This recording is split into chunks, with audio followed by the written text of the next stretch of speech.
Chapter 1641.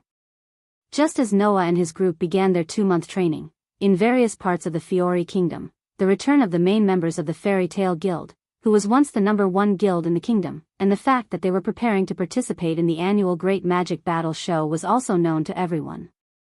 Compared to the past, although the current fairy tale was not as famous as before, there were still many people paying attention to this guild. For example, the council, ever since the return of the main members of Fairy Tale, had been paying attention to the guild's movements. Not for other reasons, but because the members of the council thought that since the main members of the guild who were the most troublemakers had returned, they naturally had to keep an eye on them and not let this guild cause any more trouble. In addition to the council, many other famous guilds were also paying attention to Fairy Tale. For example, the Blue Pegasus. For example, the Lamia Scale. These two guilds clearly knew how incredible this magic guide guild named Fairy Tale was. In the case of the return of the main members, the others did not think much of this matter. Only Blue Pegasus and Lamia Scales, the guilds that had been in close contact with Fairy Tale, had been paying attention to their movements. Therefore, after knowing that Fairy Tale was preparing to participate in the Great Magic Battle Show, the members of these two guilds also began to look forward to it and prepared to put in the highest level of combat power. In addition to the guilds that had close contact with Fairy Tale, there was another guild that had been paying attention to the movements of Fairy Tale. No. There was something slightly wrong with this statement. To be precise, it should be said that the members of this guild had been paying attention to the movements of some people in Fairy Tale. Saber-Tooth. 7 years ago, it was just a small guild with no reputation. A few years ago, after changing the guild leader and bringing in 5 powerful magic shooters, it stood out from the many other guilds in the Fiori Kingdom and became the #1 guild in the kingdom. Now, in the headquarters of this guild, the 5 powerful magic shooters who changed the entire guild were all gathered in a room. It was a discussion room in the guild headquarters. In the discussion room, 4 people had already arrived. One of them had a head of short blonde hair and was sitting on the sofa. He was about 20 years old. The other was standing behind the sofa, like a shadow in the dark corner. He was about the same age as the former. The other was wearing a gentleman's hat and a masquerade on his face. He had long blonde hair and was leaning against the wall of the discussion room. The other was a burly man with muscles all over his body. He wore a tiger-skin skirt and had tattoos on both his left and right arms. He looked like the leader of a gang. 4 of the 5 powerful sorcerers who had transformed the Saber-Tooth stood there quietly, waiting for the arrival of the last person.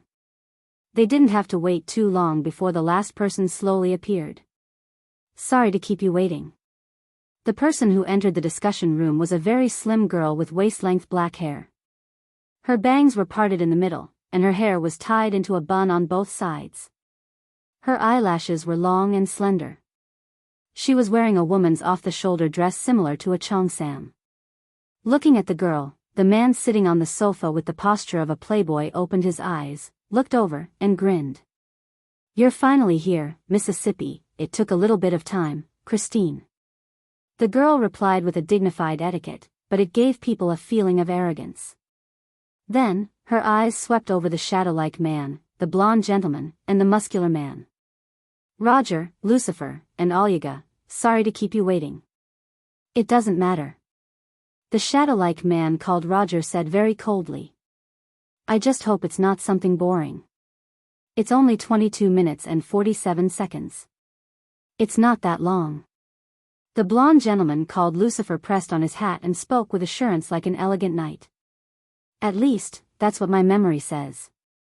What's the matter that requires the 4 of us to be gathered? Miss Maniba?" The burly man known as Olga crossed his arms and glanced at the young girl in the cheongsam-like dress. "There shouldn't be a mission that requires the 5 of us to move together, right? If there is such a mission, I want to try." The man called Christine said in an unruly manner. "I thought the annihilation mission I received last time would be difficult. Just in case, I even asked Roger to go with me. In the end, those Dark Guild scum were simply too weak. It was so boring. This time, it's not a boring matter." The girl called Miss Maniba by Oluya smiled sweetly. I'm here to tell you that we've already chosen the 5th member to participate in the Great Demon Combat Arts Exhibition. In other words, Miss is determined not to participate. Christine spread out his hands. Well, it's fine. Anyway, it's enough to have Roger and me. With Lucifer and Olga, with the 4 of us, the first place is within reach. Although that's the case, if the contestant isn't qualified, it will affect the reputation of our guild. A flirtatious smile appeared on Maniba's face. So, for the time being, Father and I have chosen a qualified contestant. As soon as she finished speaking, the door of the meeting room was opened. From outside the meeting room, a person slowly walked in with strong and forceful steps. It was a girl. She was a girl who was younger than anyone else present. She was only around 17 or 18 years old. The girl had short white hair and wore a tight white dress. She wore a pair of snow boots and a coat that looked like a winter coat. She looked very high-end and beautiful. And the girl did indeed have an admirable beauty. Although her slender and plump body was hidden under a wide and thick robe, one could still see a trace of good figure. However, such a high-end and beautiful girl's cute and delicate face was tense and expressionless. However, the young girl's eyes revealed a kind of persistence, a kind of willpower. Looking at the girl, the group of people in the meeting room were stunned. Xuanai? Christine said with some surprise. The person who plans to participate in the Great Demon Combat Arts Exhibition with us is Xuanai? Roger also glanced at the high-end and beautiful girl, then looked away as if he had lost interest. He was extremely cold. As for Lucifer and Olga, they looked at each other. What a rare thing. Xuanai actually plans to participate in the Great Demon Combat Arts Exhibition. Lucifer smiled elegantly. In my memory, Xuanai rarely takes the initiative to show herself, right? The girl named Xuanai was silent for a moment. In the next second, with an extremely determined expression, she said such a sentence. Because, in this Great Demon Combat Arts Exhibition, there is a person that I hope to fight with. Is that so? Christine laughed out loud. So Xuanai, you also have an opponent that you want to fight? Isn't that the same as me and Roger? In order to participate in the competition, Xuanai defeated all the members except for the 5 of us in the internal competition of the guild. Magniba said leisurely. So, this time, let Xuanai participate in the competition with you. Everyone nodded indifferently. Seeing this, Xuanai lowered her head and her eyes flickered. I hope to see you again, Lord Noah. Chapter 1642. Today, the sun was shining brightly. On the top of a mountain not far from Magnolia, Noah stood quietly on the edge of the cliff with his eyes closed. His mind was slowly becoming peaceful. Clang! Suddenly, without any warning, Noah's body flashed with flame-like light and turned into a layer of light film, shrouding the outline of his body. Hum! The air trembled slightly. With the trembling sound, the blue flame-like light shrouding the outline of Noah's body began to shine brighter and brighter, causing the magic power to rise steadily and burn constantly, setting off waves of atmospheric fluctuations. Under such circumstances, the ground where Noah stood began to tremble slightly. Some of the gravel scattered there even vibrated, stirring up a series of pa-pa sounds. That was not the end. As if unaware of the changes in the surroundings, the magic power on Noah's body became more and more intense, causing the surrounding abnormal phenomena to become more intense and intense. It didn't take long for the demonic flames that rose from Noah's body to turn into a beam of light that soared into the sky. It set off violent waves and shock waves, causing the ground to tremble repeatedly. It was extremely terrifying. In the next second, the magic power beam that soared into the sky trembled and suddenly turned from blue to golden. At this moment, all the magic power rising from Noah's body turned into divine power. Moreover, the entire transformation process took less than a second. Then, at a certain moment, the golden divine power suddenly turned into phosphorescent energy.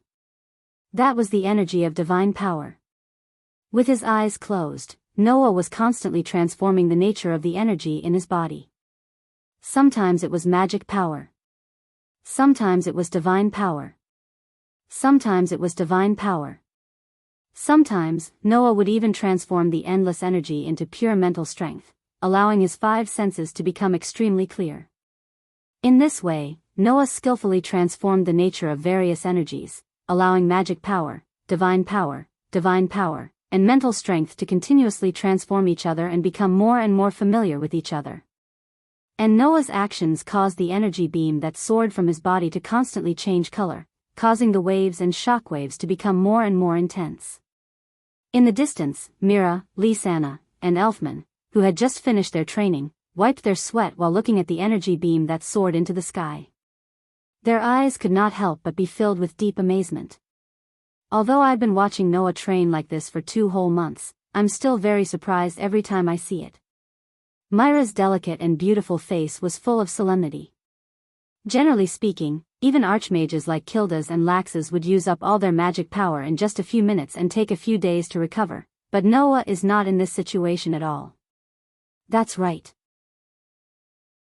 Lisanna stared in Noah's direction with shock and amazement in her eyes. In the past 2 months, Brother Noah has been squandering his magic power like this almost every day, but I've never seen him use up all his magic power, nor did I see him need time to recover. It's as if he has endless magic power. But that's impossible, isn't it? Elfman said seriously. There's no such thing as unlimited magic power in this world. Even Noah can't do that. He's not a man. Although there were parts of Elfman's words that needed to be ridiculed, it had to be said that no matter who it was, they would all come to the same conclusion. If the so-called unlimited magic power really existed, it would have caused a sensation in the world of magic. After all, when Edras, who was connected to Aslan, lost his magic power, it was as if the world had come to an end. In order to obtain magic power, Edras did not hesitate to use space magic to turn Aslan's archmages into magic crystals. Unlimited magic power? That was something that only existed in dreams. If such a thing really existed, the world of magic would have been shaken. Magic had existed a long time ago, but there had never been such a thing as unlimited magic power, and now it was even more impossible for there to be such a thing. That was what Mira, Lisanna, and Elfman were thinking. Even Mira and Lisanna, who thought highly of Noah, did not think that Noah could use unlimited magic power. It was precisely because this matter was so unbelievable that Makarov tried his best to hide the existence of lumen starlight and treated it seriously. If such a thing were to be known by the world, it would definitely cause a huge commotion and impact. But sister, Noah is indeed releasing a large amount of magic power now, right? Elfman suddenly asked doubtfully. I've been thinking about it before. Sometimes, Noah doesn't seem to be releasing magic power, but something else, right? After hearing Elfman's words, Mira and Lisanna looked at each other. Clearly, the 2 sisters also had the same doubts. Sometimes, Noah didn't use magic power. How could this matter be hidden from the Strauss siblings? After all, Noah had been cultivating like this for the past 2 months without hiding at all. Mira and the others naturally noticed. But if it's not magic power, what else could it be? Lisanna asked. Could it be that there is some other mysterious power that we don't know about apart from magic power? Maybe. Mira shook her head and looked at Noah, who was surrounded by a huge pillar of energy that shot into the sky, with a gentle smile. No matter what kind of power it is, as long as it is beneficial to Noah, isn't that enough? Lisanna and Elfman nodded in agreement. In fact, as long as Mira, Lisanna, and Elfman asked Noah about it, Noah definitely wouldn't mind telling them his secret. However, the Strauss siblings didn't have any intention of getting to the bottom of it. They had always thought that no matter what, as long as it was beneficial to Noah, everything else wasn't important. That was why the Strauss siblings didn't ask anything. And since they didn't ask, Noah had no reason to explain himself. This was a situation that could only be created by the most extreme trust. Without a doubt, Noah trusted Mira, Lisanna, and Elfman from the bottom of his heart. The 3 siblings also trusted Noah from the bottom of their hearts. Otherwise, Noah wouldn't have trained his control of energy so brazenly in front of the family. After an unknown amount of time had passed, the phenomenon of the earthquake began to slowly subside. The waves and shockwaves that swept through the surroundings like a storm also began to disappear. The pillar of energy that shot into the sky descended bit by bit. After a while, it shrunk back into Noah's body, allowing Noah's robes to calm down. Only then did Noah open his eyes, a trace of satisfaction appearing in them. In 2 months, my control of energy has finally increased by a few levels. Now, Noah no longer had a problem with energy consumption. Thus, the amount of energy he could control directly affected the power Noah could unleash when he used it. With my current control of energy, no matter what kind of mystic I use, it should be enough to unleash its greatest power, right? Noah had already felt this a month ago.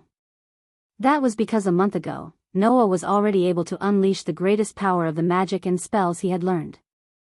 I thought that as long as I continue to increase my control of energy, the power of magic and spells will continue to increase.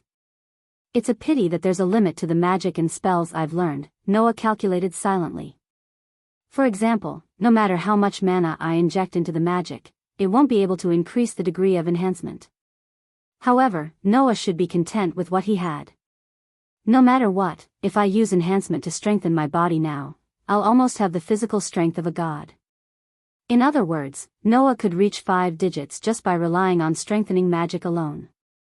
And it would be at the top. Today is the end of my cultivation. Noah raised his head and looked in Magnolia's direction. Time to go back. Chapter 1643. Fiori Kingdom, Magnolia. On the street outside the Fairy Tale Guild, a few people were staggering towards the entrance of the guild. When they reached the entrance of the guild, they all fell to the ground. I'm back. Naz was lying on the ground, looking listless. Finally back, not only Naz, but also Gray, Lucy, Wendy, Hubby, Xia Lulu, and even Lebby, who were walking with him, looked extremely tired. They were either sitting or lying on the ground, looking like they had been forced to do hard labor for a few days. They were so exhausted that even moving was difficult. Among the people present, there was only one person who could still maintain a good condition. This is too much, you guys. Elusha put her hands on her hips and lectured them seriously. There's a very important competition waiting for us. If the president sees your disappointing performances, he might exclude you from the team. At that time, you'll be the ones to regret it. The annual festival that determined the ranking of all the guilds in the Fiori Kingdom, the Great Magic Battle Exhibition. As the name suggested, it was a competition that only the Magic Guide Guild that belonged to the Fiori Kingdom could participate. The participants were not only the elites of the major guilds in the Fiori Kingdom, but there were also some special people who had strange magic. It could be said that it was a fierce competition. Just by imagining it, one could imagine how fierce the competition would be. Of course, although it was a competition between the major guilds in the Fiori Kingdom, it was impossible for all the members of the guild to participate. Although the rules were different every year, and even the content of the competition was different, there was one thing that every great magic battle exhibition had in common. That was, every participant had to be a team of 5 members from the same guild. In other words, if Fairy Tale wanted to participate in the Great Magic Battle Exhibition, they had to choose at least 5 members to form a group. Otherwise, they would not even be qualified to sign up. After this period of training, Naz and the others had undoubtedly improved their strength. However, this was definitely the same for everyone else. If Nazi and the others continued to maintain this listless and exhausted appearance, it was not impossible for them to be excluded from the participation quota. That definitely won't do. Naz immediately braced himself and struggled to get up from the ground. I will definitely participate in the Great Demon Battle Exhibition exercise. Me too. Gray struggled to get up as well. If I can't even participate in the competition, then there's no point in becoming like this. That being said, but looking at Naz and Gray's swaying appearance, it was probably really hard for them, right? However, it's already very good to be able to stand up. Lucy moaned weakly. It's hard for me to even move now. As expected of Brother Naz and Brother Gray. Wendy smiled weakly as well. The two of you will definitely be able to become members of the competition. That's hard to say. Although Kildas has already gone on a trip and is not in the guild, Laxas and Mira are still in the guild. Gadjaloo and Julian are also strong candidates for the competition. It's not certain if Naz and Gray will be chosen. Rebby was still lying on the ground and glanced at Alusha. Well, Alussa, on the other hand, will definitely be chosen. Love. Habby raised his hand weakly. After all, it's Alusha. I say, don't forget about Lily. Xia Lulu forced herself to be alert and flew in the air, snorting softly. Lily is also very strong, but he can't use it freely in Aslan. Perhaps he will also be chosen as the representative of the surpassers in the guild. Indeed. Alusha smiled slightly. There are also many powerful magic shooters in our guild. Let's clearly tell everyone in the Fiori Kingdom during the Great Magic Battle exhibition. Oh. Everyone immediately raised their hands and responded loudly. The next moment, a somewhat playful laughter entered the ears of the group. It's good to have this ambition, but before that, you have to return to the guild first. If you lie on the streets, you won't be convincing at all. The sudden voice made Alusha and the rest slightly startled. Then, they turned their heads and looked in the direction of the guild's entrance. They saw that in front of the guild's entrance, a group of fairy tale members had all appeared out of nowhere and were smiling at Alusha and the rest. The one in the lead was Noah. I knew it. If it's so noisy, it must be you guys who are back. Noah shook his head amusedly. I haven't seen you guys for a few months. Seeing you guys so energetic, I'm relieved. Hearing this, the crowd finally reacted. Noah? Alusha was shocked and surprised. You're back. I came back after you guys left the guild and went out to train. Noah's gaze met Alusha's and shrugged. Speaking of which, you guys didn't really think that I was killed by Aconarolia, right? Of course not. Gray stepped forward and punched Noah's chest fiercely. You brat, you've always been good at doing things that surprise us since you were young. How could a mere dragon kill you? What do you mean a mere dragon? Naz immediately retorted. If it was Iginiru, even Noah would be defeated. Idiot. Lucy sighed. No one is comparing with you. What an idiot. Xia Lulu said arrogantly. You're not the only one who was raised by a dragon. Love. Habby spread his hands. But, this is Naz. While everyone was surprised by Noah's return, Wendy also came to Noah with a happy face. Brother Noah, welcome back. Looking at the happy Wendy, Noah couldn't help but reach out and touch Wendy's head. Welcome back too. Wendy suddenly showed a shy and bashful smile, but she didn't reject Noah's intimate action. There was even a hint of comfort in her expression, which made Xia Lulu a little jealous. You only know how to please that male. But, it's great that you're back. Alusha smiled at Noah. With you, our guild's chances of winning are much higher. After all, you're not the only ones who have cultivation. Noah returned a smile to Alusha. Although I'm a month late, I still cultivated a little and finally achieved some results. Oh. Is that so? Naz was eager to try and clenched his fist at Noah. In that case, we might as well take advantage of the situation to determine the winner. You really don't learn to be obedient. Gray curled his lips. How can I win against Noah, you idiot? Huh? Naz glared at Gray. Did you just say you played with eggs? Exhibitionist. I'm talking about idiots and masochists. Gray glared back, unwilling to be outdone. Even your ears don't work well. Just don't participate in the Great Demonic Battle exhibition and go home to play with eggs. You really said you played with eggs, you bastard. Naz, who are you calling a bastard? You idiot. Gray, shut up. Stop arguing. Alusha, love. Gray and Naz, there they are. Lucy complained habitually. Hubby 2 and Hubby 3, really? Xia Lulu turned her head away.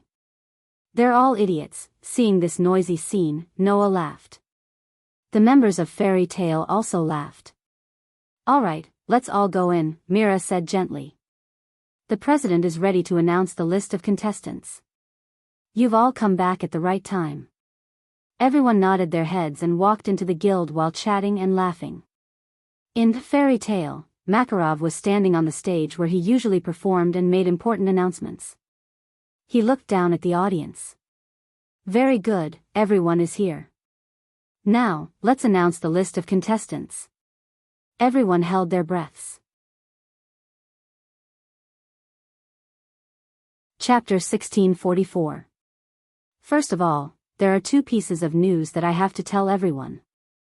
While everyone was holding their breaths, Makarov seemed to be deliberately whetting their appetites. He changed the topic and said this. The first piece of news is related to the Great Demonic Martial Arts Competition, and the second piece of news is related to the future of our guild. Although Makarov looked like he was whetting everyone's appetite, his expression was quite serious. That was natural. No matter which piece of news it was not something that everyone could ignore. Let me tell everyone the first piece of news. Makarov coughed and said. In order to participate in this year's Great Demonic Martial Arts Competition and obtain victory so that our guild can become the #1 guild in the Fiori Kingdom again, I have carefully studied the official rules of this year's competition and found that there is no limit to the number of teams that can participate. Therefore, I have decided that this time, we will select 2 teams. 2 teams? Everyone was surprised. 2 teams? Noah was slightly startled, but he was not too surprised. Is this okay? Guildmaster? Elusha raised her hand and asked. In the previous year's Great Demonic Martial Arts Competition, there was no guild that allowed 2 teams to participate at the same time. But it is true that there is no limit this year. Makarov said shamelessly. So, no matter what, we did not break the rules. Isn't that fine? Everyone was suddenly speechless. However, since there was no limit to the rules, it was not impossible to do so. Since that is the case, why not select a few more teams to participate? Makarov smiled slyly. If that is the case, won't our chances of winning be higher? Forget it. Wakaba poured a bucket of cold water on them. In the previous years, our guild was at the bottom. This time, although our main members are participating, if we can't get a place after sending so many teams, it would be too embarrassing. Hey, Grace said in annoyance. You guys are too unconfident in yourselves. Well, this can't be helped, right? Lucy sighed. After all, anyone would feel that using 3 months to catch up with a 7-year gap is too much of a stretch. But don't we still have Laxas, Elusha, and Mira? I don't think that many people will be able to catch up to those 3 in 7 years, Grace said matter-of-factly as he folded his arms in front of him. Not to mention, now that Noah is back, with Noah's strength, not to mention the other magic shooters, even the Thalamia scale, Dulla might not be able to catch up to Noah in 7 years, right? That's right.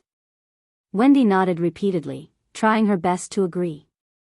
If it's big brother Noah, he will definitely not lose to anyone. I think so too, Lisanna agreed without hesitation. If it's big brother Noah, then even if someone has 7 years to chase after him, I don't know if anyone can catch up to him. Allah, I think so too. Mira smiled sweetly. No matter what, Noah won't lose. Although the other members who had personally witnessed Noah's strength in the battle against Achenorlia didn't express any opinions, it was clear that they had the same thoughts. Only Makeo, Wakaba, and the other members who had been in the guild for the past 7 years expressed their opinions. They had never seen Noah display such strength before. Naive. You're really too naive. Makeo shook his head. You don't know, but Dulla is no longer the weakest of the 10 great magisters from 7 years ago. That's right, Wakaba agreed. In these 7 years, Dulla has become the 5th great magisters of the 10 great magisters. His ranking is even higher than the chairman's. 5th place? Lucy was surprised. Doesn't that mean that in this continent, only the top 4 great magisters of the 10 great magisters are stronger than Sir Dulla? The 10 great magisters are only the 10 most outstanding magisters on the continent. There are definitely magisters who have the strength to become one of the 10 great magisters, but they can't because of their style, Alusha said solemnly. However, since he's ranked 5th, it means that Dulla might be stronger than the chairman. Everyone immediately fell silent. Didn't that mean that this time, Fairy Tale would be facing an existence even stronger than Makarov, who was one of the 10 great Saint Magi? That kind of thing doesn't matter at all. Naz suddenly stood on a table and grinned. No matter who the opponent is, if they want to stop us from becoming the number 1 magisters in the Fiori Kingdom, we'll just send them flying. That one sentence swept away the heaviness in everyone's hearts. Alright, there's no point in discussing who's stronger and who's weaker. Noah smiled and concluded. We'll only know the result after we fight. Everyone nodded in agreement. Seeing this, Makarov smiled in relief, but then he quickly stopped smiling and said, "Don't worry about it. As for the second news, I've decided that after the Great Magisters tournament ends, I'll give up my position as the chairman. Noah will become the 5th chairman of Fairy Tale." This time, the entire guild was in an uproar. Congratulations, Noah. Gray patted Noah's shoulder. You're finally going to be the chairman. Congratulations. Congratulations. Remember to treat us when the time comes. The group of friends all gathered around Noah and gave him their blessings one by one. After all, as early as 7 years ago, Noah's position as the chairman had already been decided. They were just waiting for Makarov to step down. Therefore, Makarov's announcement went with the flow and did not cause a huge commotion among the crowd. Looking at his friends around him, Noah suddenly smiled. Then, I'll also announce something to everyone. After saying that, Noah extended his hand and pulled Mira and Lisanna out of the crowd, hugging them in his arms. After the Great Magisters tournament ends, Mira, Lisanna and I will officially get married. After saying this, the entire guild suddenly went silent. Get married? In the next second, cries of surprise resounded throughout the entire space, causing the buildings in the guild to tremble. Is this for real? No. No way. Doesn't that mean that Noah, Mira and Lisanna are really going to get married? Damn it, I'm so envious. The group of friends immediately went into an uproar. And amidst the commotion, Mira and Lisanna's pretty face blushed slightly, but their faces were filled with bliss. Nestling in Noah's arms, they silently confirmed this matter. Wah wah, wah wah wah wah wah. Wendy was flustered and did not know what to do. Something big suddenly happened. He. Xia Lulu, on the other hand, was extremely happy. That male finally decided to get married. That's great. This time, Wendy can completely give up on him. This is too shocking. Lucy patted her full chest. But, thinking about it carefully, the 3 of them were already engaged 7 years ago. It's natural for them to get married now, right? Get married. Get married. Alusha's face was stiff, and no one knew what she was thinking. Her face turned red and even emitted smoke, as if she had crashed. I'm not mentally prepared yet, that's not right?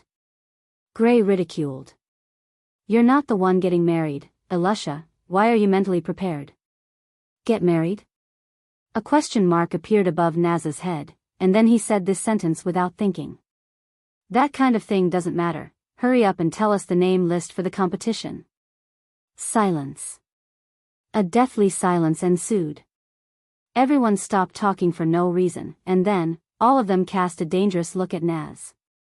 Naz couldn't help but take a step back, his whole body trembled, and his face was filled with horror. You. What are you doing? Stinky Flame, you said something that you shouldn't have said. Gray's smile was unprecedentedly bright, and then his expression changed. Beat him up for me. Everyone present rushed towards Naz without any hesitation. Thus, Naz's screams rang out along with the crackling sounds of explosive strikes. Chapter 1645. Pung. Naz, whose face was bruised and swollen, fell heavily to the ground. There were still several large bumps on his head. His eyes rolled around as he groaned half dead. Why? This thick-skinned guy didn't know why he provoked public anger. In the end, it was Lysana who angrily threw down a sentence. Naz, you definitely won't be able to find a bride in the future. At this moment, no one objected to Lysana's words. Everyone nodded and expressed their agreement. Even Habi, who was flying in the air, spread out his hands and said helplessly, "This is Naz." To be able to use such a sentence to explain all the problems, one could imagine how despairing Naz's thick brain had become. Therefore, even Makarov, who was about to announce the official matters, turned a blind eye to the scene of everyone scolding Naz. When it was over, he cracked open his mouth and laughed. This way, if we win the Great Demon Battle Exhibition and become the #1 guild in the Fiori Kingdom, then it will be 3 consecutive good things. The first good thing was that Noah became the leader of Fairy Tale. The second good thing was that Noah, Mira, and Lysana officially got married. The third good thing was that Fairy Tale became the #1 guild in the Fiori Kingdom. If this wasn't the 3 blessings, then what was? What a pity. Makarov shook his head regretfully. If I could have a great-grandson, then it would be even more perfect. His words caused Mira and Lysana's faces to turn red. Everyone else also looked at Noah with ridicule in their eyes. Noah's face was full of awkwardness as he quickly changed the topic. So, grandfather, have the members of the 2 teams been decided? That's right. Makarov nodded and began to announce. Then, let's first announce the members of Fairy Tale A team. Makarov extended a hand and pointed to the side. Suddenly, a projection screen flashed next to Makarov. On the screen, the names of 5 people were displayed. Nazda Lagner, Gray Forrestal, Elusha Shukalito, Lucy Hatfilia, Wendy Mabel. The 5 above are the members of Fairy Tale A team. Makarov said. In addition, each team can have a substitute member. That's not urgent, we'll decide who's going to play next. Hearing Makarov's words and looking at the names displayed on the screen, everyone began to talk. That's great. Naz immediately jumped up and revived with full health. Humph, Gray's eyes, his eyes were also filled with excitement. In the end, Fairy Tale A team is our usual team. Elusa smiled leisurely. Only Lucy and Wendy started to panic. It can't be. Let me play. I can't do it. No wonder Lucy and Wendy were so flustered. Originally, 7 years ago, the 2 girls weren't any powerful magic shooters in the guild. Now, 7 years have passed. Even if they have been practicing for a while, with Lucy and Wendy's strength, they still don't know if they can keep up with the pace of this era. In that case, instead of letting Lucy and Wendy participate, it would be better to let the members of the guild who have also been here for 7 years participate. This was Lucy and Wendy's idea. Even Noah frowned slightly and spoke with some hesitation. Grandpa, isn't it better to think about it again? It's not that Noah doesn't trust Lucy and Wendy. Not to mention Lucy for the time being, Wendy is still just a child. Even the Dragon Slayer magic shooters in the sky can only use some auxiliary magic. There are not many who can use magic that can be used for combat. Now, although Noah could feel that Wendy's magic power seemed to have improved a lot, and she was almost catching up with Naz and Gray during the S-rank magic shooter promotion exam, magic power was one thing, and combat power was another. In the past, Wendy has not experienced many serious battles at all. Letting her play like this, Noah is still somewhat worried. However, not knowing if she saw the worry in Noah's heart, Wendy calmed down and a firm expression appeared on her young and cute face. I understand, I will try my best. Wendy. Noah was surprised. I'm sorry, brother Noah, I know you will be worried. Wendy clenched her small fists and looked like she was cheering for herself. But I also want to use my actions to tell Brother Noah that I have become stronger. Is that so? Noah muttered to himself. After a while, he touched Wendy's head. Okay, but remember not to force yourself too much. Yes. Wendy nodded her head heavily. Okay. Lucy cheered up at once. Since Wendy has made up her mind, then I have to show my enthusiasm. I will work hard too. Yes, that's right. Elisha immediately agreed. As long as we work together, there will be no problem. Then, let's announce the list of members of Fairy Tale B. Makarov stretched his hand to the other side. These are the 5 members of the B team. After that, another projection screen flashed on the other side of Makarov. On the screen, there were 5 names. Noah Dole. Laxus Dole. Milaj Strauss. Gadger Wright-Fox. Julian Rocks. The 5 above are the members of Fairy Tale B. Makarov looked around at everyone below. As for the reserve members of the B team, we will also decide later. Hearing this, everyone turned their gazes and looked at the 5 members of Fairy Tale B. B team? Laxus, who was sitting at the bar, narrowed his eyes slightly. Are they in the same team as Noah? Mira tilted her head and looked satisfied. Are they in the same team as that guy? Gadru, who was hiding in the corner, looked in Noah's direction. Julian is in the same team? Julian was more or less surprised. Noah stared at the name list on the screen and nodded silently in his heart. Not to mention himself, whether it was Laxus, Mira, Gadru, or Julian, they were all first-class powerhouses in Fairy Tale.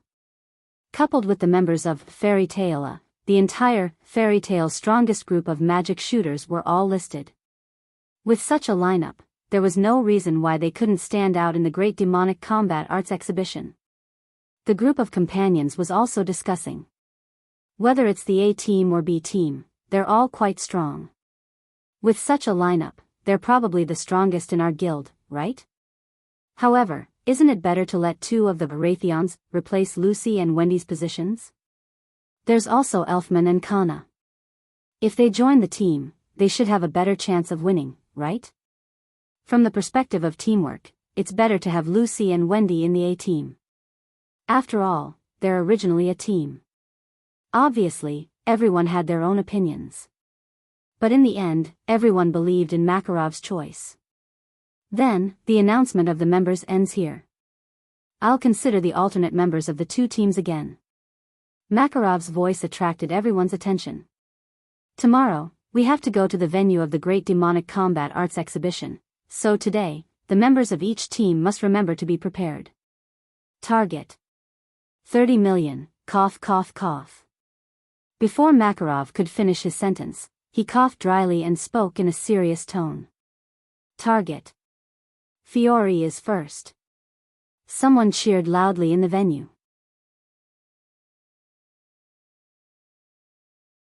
Chapter 1646. Tomorrow, they would go to the venue of the Great Demon Battle Arts Exhibition. After making such a decision, Makarov dismissed everyone and began to prepare. Because, in addition to Team A and Team B, the rest of the members would also go to the venue to cheer for everyone. Therefore, this event could be said to be an event of the entire guild. Of course, originally, there should be more or less a few people left to look after the guild, but except for the main members who came back from Celestial Wolf Island, the rest of the members objected loudly. That was natural. Last time, after a group of main members left, they did not return to the guild and disappeared for a whole 7 years. This time, no matter what, the members who had guarded the guild for 7 years were not willing to stay in the guild and watched everyone leave. Once bitten, twice shy. Obviously, there was still some uneasiness in the hearts of those companions, and they were somewhat sensitive to the departure of the main members. In view of this, Makarov simply announced that from tomorrow until the end of the Great Demon Battle Arts Exhibition, the guild would suspend business and would not accept any commissions. As for the members of the guild, they would all go to the venue of the Great Demon Battle Arts Exhibition to cheer for the contestants. Anyway, even if they continued to operate, with the current situation of the guild, there would not be many commissions. Since that was the case, they might as well stop business and wait until they won the Great Demon Battle Arts exhibition and gained both fame and fortune. At that time, it would not be too late to open for business. In this way, the group of members left the guild in the evening. Night gradually fell. On a dim path, Wendy was walking here alone. This was a very rare thing. Because, if it was a normal day, Xia Lulu would definitely be by Wendy's side. Just like Naz and Hubby were inseparable partners, Wendy and Xia Lulu were also inseparable best friends. However, today, Wendy sneaked out alone after Xia Lulu fell asleep. Following the dim path, Wendy came to the riverbank. Phew, standing on the edge of the riverbank, Wendy took a deep breath of the cold air and smiled. Sure enough, the night air is delicious. As a dragon slayer sorcerer, Wendy could recover her mana and stamina by eating substances of the same attribute. For Wendy, who had learned the dragon slayer magic of the sky, air was the best nutrition package. What Wendy liked most was the morning and night air. The morning air was very fresh. For Wendy, that kind of air was equivalent to fresh milk. The night air was a little cool. To Wendy, that kind of air was like a frozen cold drink. No matter which one it was the smell that Wendy liked. However, Wendy rarely ran out in the middle of the night like this to taste the night air. The main reason was that Wendy was timid to begin with, and Xia Lulu was overprotective of her. Running around alone in the middle of the night was something that she rarely did in the past. But today was special. As she breathed in the cold air, Wendy pressed her chest and muttered softly. I'm still a little uneasy, that was why Wendy ran out alone. Tomorrow, Fairy Tail would go to the venue of the Great Magic Battle Exhibition and compete with various famous guilds from all over the kingdom for the title of number 1. As a member of one of the 2 teams sent out by Fairy Tail, Wendy's heart was still somewhat uneasy. Me, can I do it? It was no wonder that Wendy was so unconfident. Just as Noah thought, not long ago, Wendy was just a novice sorcerer who could use some support magic. It was difficult for her to use many combat magic. Compared to the other members of the guild, she could be said to be the weakest. Although her mana has increased a lot now, compared to me, Brother Elfman, Sister Kana, and the people from Thor Castle, she is definitely more suitable to go on stage. Whether it was Fried, Bikesro, Ibarglin, or Elfman and Kana from Thor Castle, they were all former first-line members of Fairy Tail. In Fairy Tail, the only people who could definitely surpass these people were those S-rank sorcerers. Apart from the S-rank sorcerers, even the former Naz and Grey found it difficult to say that they could definitely defeat these people. Therefore, compared to Wendy, these people were undoubtedly more suitable to go on stage. Of course, it was said that only those S-rank sorcerers could definitely surpass these people, but Noah was an exception. After all, even if Brother Noah is not an S-rank sorcerer, he is still very powerful. The more Wendy thought about it, the more uneasy she felt. Is it really okay for me to go on stage with such a Brother Noah in the competition? As soon as her voice fell, a somewhat helpless voice sounded behind Wendy. I was wondering what you were doing here alone. So you were thinking about such things? When the familiar voice sounded, Wendy was suddenly startled. However, before she could turn her head, a warm big hand was placed on Wendy's small head and gently stroked it. Really, undoubtedly, you were so confident during the day, but now you're hiding here alone and saying such things. It's really worrying. The familiar voice, the familiar smell, and the familiar way of stroking made Wendy's uneasy heart start to calm down little by little. Brother Noah. Wendy didn't need to turn her head to know who it was. Why are you here? Well, this question. Noah was also standing by the riverbank, stroking Wendy's head while looking around and saying such a sentence. Do you want to hear the truth? Or do you want to hear lies? Truth? Lies? Wendy was startled and looked suspiciously at Noah. Brother Noah also knows how to lie? No, it should be said that if I say that I don't know how to lie, then I'll be suspected, right? Noah laughed and said. Everyone knows how to lie. It's something that can be understood without learning. Almost all humans know how to lie, and I am no exception. It's just that there's no need to, but if there's a need, I'll also lie. But, I know. Wendy tilted her head and revealed a cute smile. Brother Noah has never lied to me. Oh, you. Noah patted Wendy's head lovingly and said. Actually, I was a little worried about your situation, so I wanted to check on you. In the end, I found out that you weren't in the dormitory, but ran out. After joining Fairy Tale, Wendy moved into the female dormitory. Therefore, Noah only needed to ask a few of the guild's girls to check on the situation of Wendy's room, and he would immediately know that Wendy was not in the dormitory. After that, Noah began to look for Wendy's whereabouts and found her here. Now, it seems that my worries were not unfounded, Noah said as he looked at Wendy. Hey, Wendy, tell me honestly, are you forcing yourself? Noah was most worried that Wendy was forcing herself. This girl's nature was extremely kind and pure. As long as it was for the guild, even if it was beyond her ability, this petite girl would still stand up and help the guild, right? Noah was worried that Wendy would not disappoint everyone's expectations and hopes.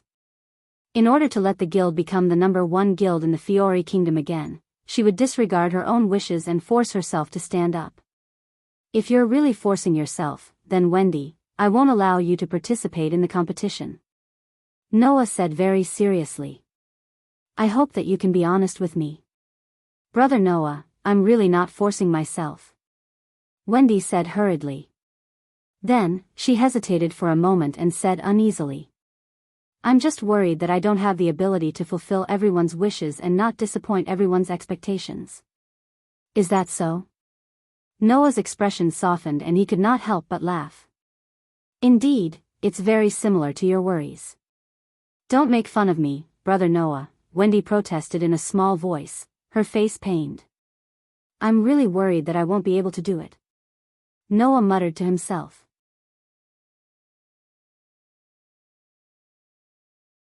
Chapter 1647. Noah finally understood the uneasiness in Wendy's heart. To put it simply, Wendy was not confident in her own strength. The Great Magic Battle Exhibition was a battle between the major guilds in the entire Fiori Kingdom. All kinds of magic shooters would appear. Among them, there were definitely some who were stronger than Alusha, Mira, and even Laxus. For example, Dulla of the Lamia scale had risen to 5th place in the 10 Great Saint Magi in 7 years. Her ranking was even higher than Makarov's. In the face of such an opponent, apart from Noah, even Naz, that thick-skinned guy, wouldn't dare to say that he could win, right? Since that was the case, Wendy, who could only use some support magic not long ago, was even more so. Moreover, in the guild, there were people who were stronger than Wendy. It was no wonder that this little girl felt uneasy about participating in the competition. At that moment, Noah turned around and knelt in front of Wendy. He continued to stroke Wendy's head and said, Then, let me evaluate Wendy's current strength. Wendy's body immediately tensed up. She looked at Noah and nodded with an uneasy expression on her face. Noah acted as if he did not see the uneasiness on Wendy's young and cute face and began to evaluate her. In terms of magic power alone, you've improved a lot compared to before. It's enough to catch up with Naz and Gray when they participated in the S-rank magic shooter promotion exam. With such magic power, I believe that you can use many of the Sky Element Dragon Slayer magic that you've learned, right? Wendy nodded heavily and confirmed Noah's guess. In fact, with Wendy's current magic, she could even use the Dragon Slayer magic. From this, it could be seen how much Wendy's magic had grown. Of course, if it's just high magic power, it doesn't mean anything. However, the Dragon Slayer magic that you've learned is a lost magic that originated from ancient times. It's extremely powerful. In addition, it also has healing and enhancement effects. It's obvious that it can't be weak, Noah said confidently. Then, the only thing that you're not qualified for now is that you haven't experienced enough actual combat. Combining all the factors, in my opinion, your strength is probably weaker than Naz and Gray when they were in the S-rank magic shooter promotion exam. Noah looked directly at Wendy. With such strength, in the previous guild, it was enough to stand on the first line. But, that was the previous guild, wasn't it? Wendy couldn't help but say. Now, 7 years have passed, everyone in the guild has improved a lot. They are much stronger than me now. But, Wendy, it's wrong to only judge the role of strength, Noah retorted. Let's not talk about the individual battle for the time being.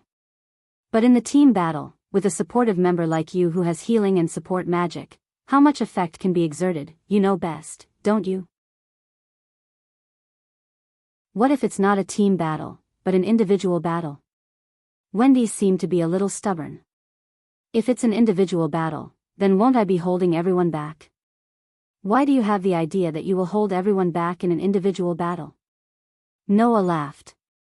Indeed, in today's guild, there are many magic shooters who are stronger than you, but in other guilds, it may not be so.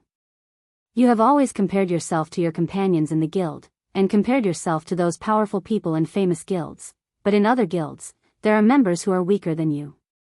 Noah looked at Wendy with a gentle gaze. You have to believe in your magic, Wendy. Believe in my magic?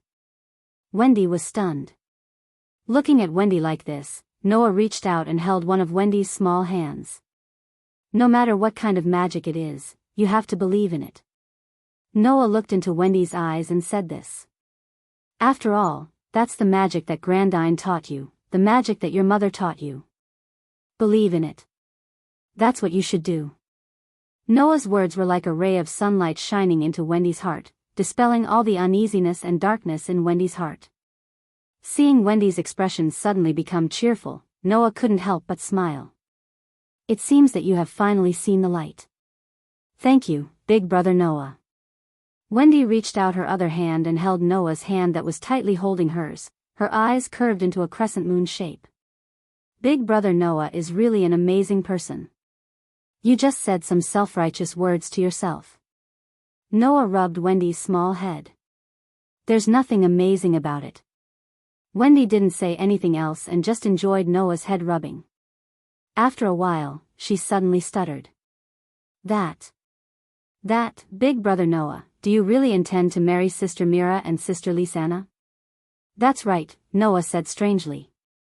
What's wrong? No. Nothing. Wendy was still stammering. Then, she suddenly became depressed. But, if that's the case, what should I do? Noah looked like a monk scratching his head in confusion. What do you mean by what should you do? Wendy was speechless. But, after a while, Wendy took a deep breath and looked at Noah seriously. Big brother Noah, do you remember when I asked you if you would have a third fiancé? Noah was speechless. Of course, Noah remembered this. It happened when he was reunited with Wendy. At that time, Wendy asked Noah if there was a possibility of a third fiancé since he had 2 fiancées. He still remembered that Noah's answer at that time was no. Could it be that because of this, Wendy felt that he didn't deserve Mira and Lisanna? Just as Noah couldn't help but think of this, Wendy's young and cute face turned red for no reason. In the next second, Wendy shouted as if she had thrown caution to the wind. Big brother Noah. Noah, who was letting his imagination run wild, was startled by the sudden shout. He couldn't help but take a few steps back and raise his voice nervously. What? What's wrong?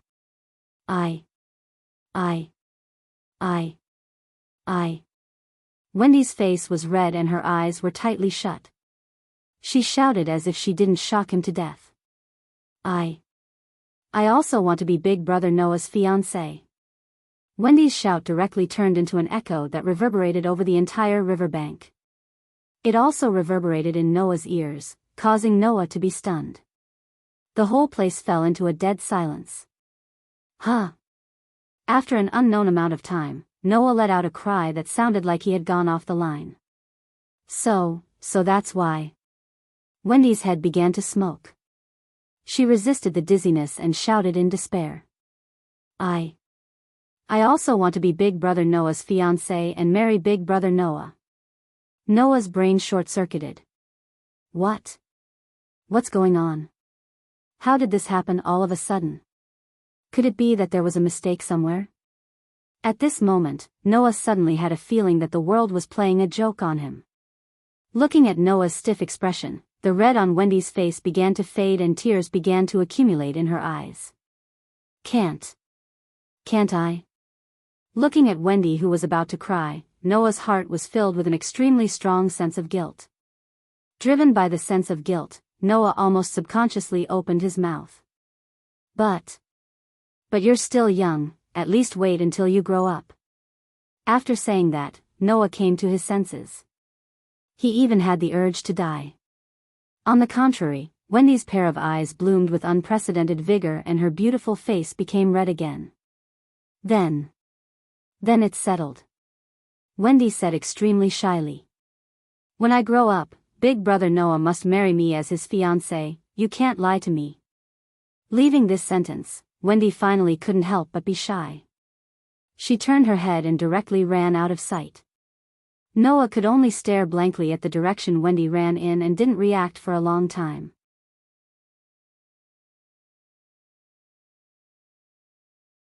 Chapter 1648.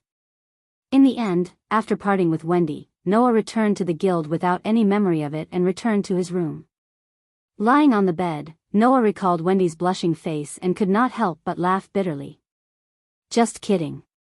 Looks like it's not like that, or rather, in Noah's memory, Wendy was not a child who would make such a joke.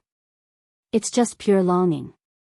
It's not like that either. When a child told an adult that he must marry her as his bride when he grew up, anyone would think that it was just a child's talk. Unfortunately, Wendy was no longer a child of that age. Compared to Noah, Wendy was younger, but not by much. After all, Noah was only about to turn 20, while Wendy was about to turn 15. A 5-year gap was not big, but it was not small either. A girl who was about to turn 15 would not be so innocent as to casually say that she wanted to be someone's bride. From Wendy's shy expression, it could be seen that this girl knew what she meant. In other words, I was confessed to by a child who is almost 5 years younger than me. At this point, Noah's expression was extremely strange, and there was even a hint that he could not bear to look at it. The worst thing is that I said those words. At that time, Noah still remembered that this was how he responded to Wendy's confession. At least wait until you grow up. Thinking of this, Noah could not help but want to cover his face. I feel so ashamed that I want to die. As soon as he finished speaking, Noah felt an extremely intense gaze on him, causing his body to stiffen. He slowly turned his head and looked at the side of the bed.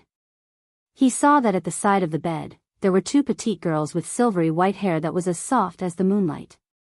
One of them stared at Noah without moving her gaze away, while the other had a smile that was not a smile, looking very happy. The one who stared at Noah was the girl with long hair that reached her waist. Moreover, the other party's gaze was somewhat sharp, causing Noah to feel a slight prickling pain on his skin. Under the girl's intense gaze, Noah's face was unnatural. Why did you come out? Silence. No one answered Noah's question. It was precisely because of this that Noah felt even more uncomfortable. After a while, Athena showed a carefree smile. Since ancient times, it has always been the privilege of pure young girls to offer their longing and love to heroes. From this point of view, my fated one, you have the potential to become a hero. In one sentence, Noah completely understood. The 2 elf girls clearly saw what had just happened. The corners of Noah's mouth twitched. Under such circumstances, Aster continued to stare fixedly at Noah. His face did not reveal the slightest trace of emotion, but this caused Noah to feel a sense of dread.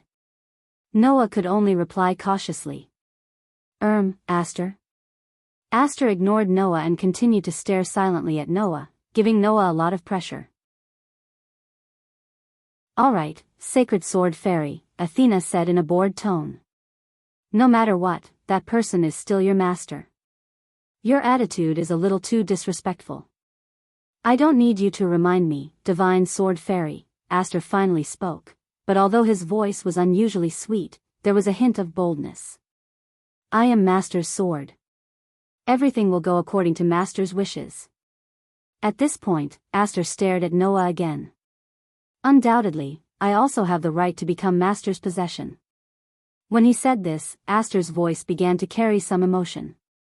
Thus, Noah understood. Aster, you're at odds. Obviously, the matter of Wendy wanting to become Noah's bride had caused this jealous elf girl to explode. Undoubtedly, when Mira and Lisanna were together, they did not display such feelings. Why was it different when it came to Wendy? Also, when it came to existences like Lestia and Pest, Aster would also display an unusual competitive mentality. On the other hand, Aster did not care about characters like Luo Hao at all. What kind of logic was this? Could it be that Ace had a habit of only looking at girls who were about the same age as him? Noah was speechless and could only ask. What's the matter with possession? Didn't that dragon girl say that she wanted to become Master's bride? Aster said as if it was a matter of fact. According to my memory, in human customs, that means that a woman wants to become a man's possession. Is that wrong? No, although there are some parts that are not wrong, there are some that are ridiculously wrong, Noah ridiculed. Furthermore, Aster, didn't you become my possession long ago? Aster immediately went silent. After a while, Aster expressionlessly spoke. I forgot. Noah's body lost all strength and he collapsed on the bed, unable to get up again. On the other hand, Aster seemed to have only just recalled this matter and his expression suddenly became cheerful.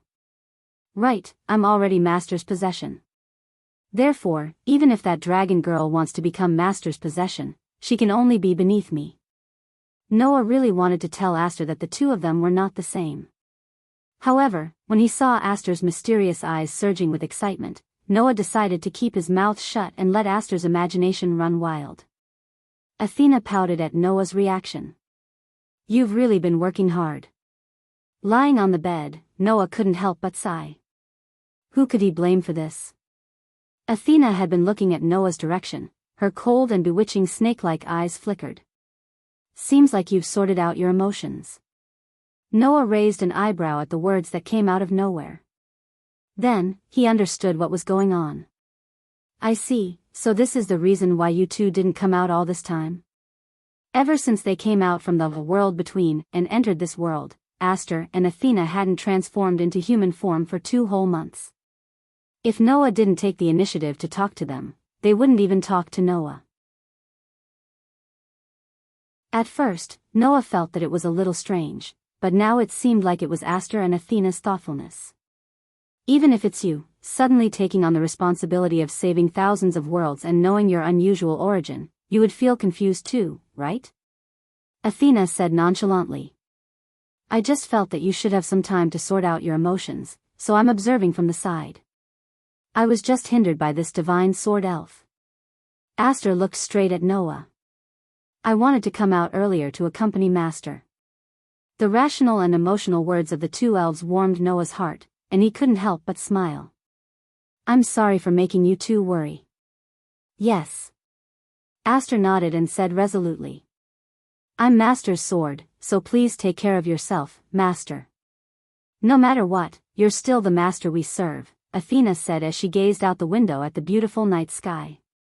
Let's not talk about the divine sword elf. Other than being your contracted elf, I'm also your power. If something happens to you, I won't be able to live either, right? It's the same for me, Aster refuted Athena, then lowered his head and said softly. Only Master can use me. If Master is no longer around, then seeing Aster's expression turning sorrowful, Noah reached out his hand and stroked Aster's head. Don't worry, I'll be fine. Aster nodded, and the sadness on his face faded away. Noah looked at Aster, who was obediently standing in front of him, and then at Athena, who was looking at the night sky outside the window. He silently made up his mind.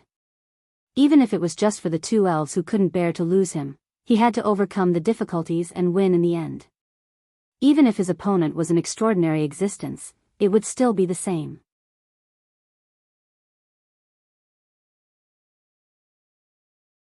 Chapter 1649. Crocus. It was the most prosperous city in the Fiori Kingdom.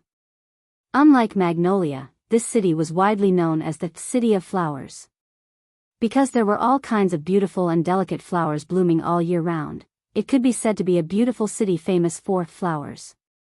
Entering the city, the first thing people saw was often the flowers blooming in every corner of every street. On the streets surrounded by all kinds of flowers, the phenomenon of people coming and going was very common. Amidst the sea of people on the streets, some of them even exuded a mysterious aura that was hard to detect. That was magic. In this bustling city of flowers, archmages could be seen everywhere. There were two reasons for such a grand occasion. 1. This city called Crocus was the capital of the Fiori Kingdom. In other words, this was the location of the palace of the Fiori Kingdom, and it was also the city where the king and the nobles lived. Of course, as the center of the Fiori Kingdom, there was no reason for Crocus not to be bustling, and this was also part of the reason why archmages gathered here. 2. The annual Great Demonic Battle Tournament that determined the ranking of the various guilds in the Fiori Kingdom was held in this city. This was the real reason why archmages could be seen everywhere on the streets. There was only one day before the Great Demonic Battle Tournament officially began. Tomorrow would be the day when the Great Demonic Battle Tournament officially began. Therefore, archmages from various guilds in the kingdom began to gather in this city, including Fairy Tale. Finally, Naz, whose face was ashen, fell directly in the middle of the street. There was no other reason, it was just because he was carsick. Ugh, Gadjaloo, who was carrying a luggage, also fell down, his face as ugly as Naz's. Looking at Naz and Gadjaloo who fell neatly on the street, Lucy was puzzled. It's fine if it's Naz, but why is Gadjaloo also carsick? This was also the question of the others. Therefore, everyone's attention was focused on Julian. As a member of the same guild as Gadjaloo and a member of Fairy Tale, no one knew Gadjaloo better than Julian. Zhu Bian doesn't know either. Noticing that his companions were looking at him, Zhu Bian quickly waved his hand and shook his head. There was no such problem in the past. Really? Elusha frowned slightly. Then what is going on? For the time being, someone has helped Brother Naz and Brother Gadjaloo to cast a spell that can heal their sense of balance, Wendy said weakly. However, there's a limit to the duration of magic. Furthermore, if I keep using it, the duration will become shorter and shorter. There's nothing I can do about it. Could it be a common problem among all Dragon Slayer archmages? Gray mentioned in a seemingly bored manner. Aren't those two dragon-slaying archmages? Speaking of which. Freed looked at Laxus. Laxus seems to get carsick too, right?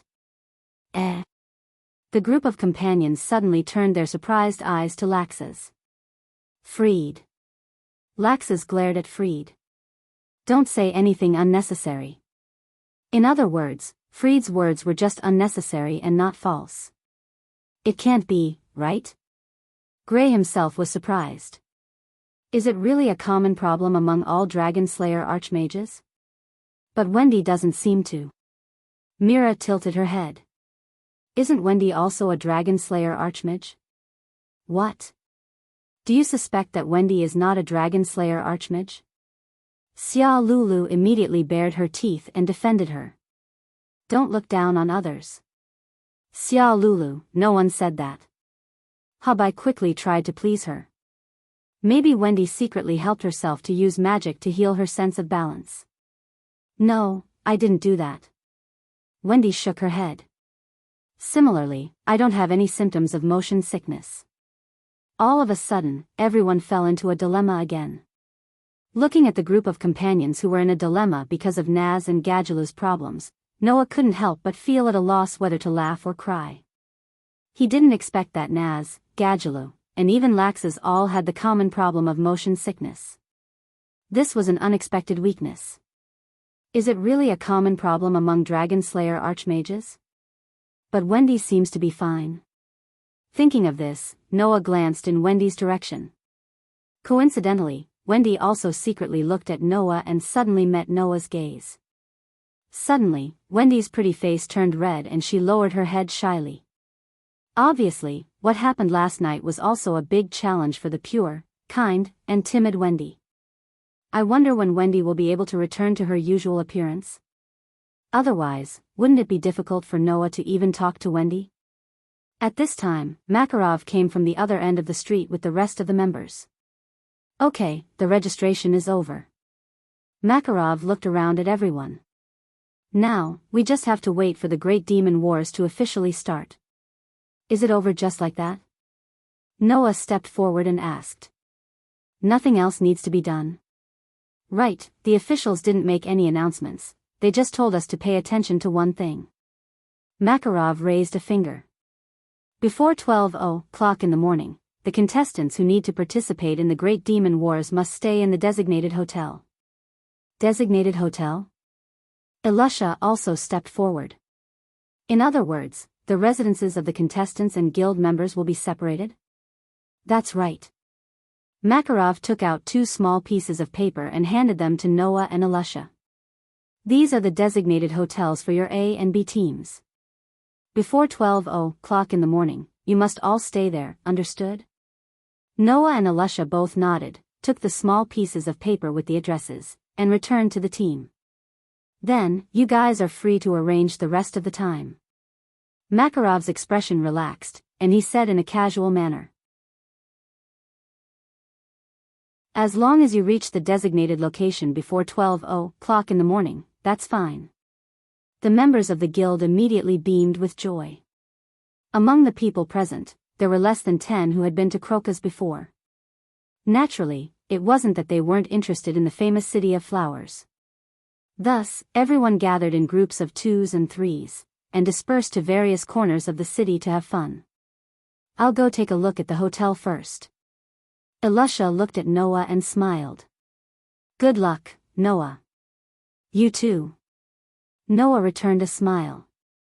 Don't get into trouble. Don't worry.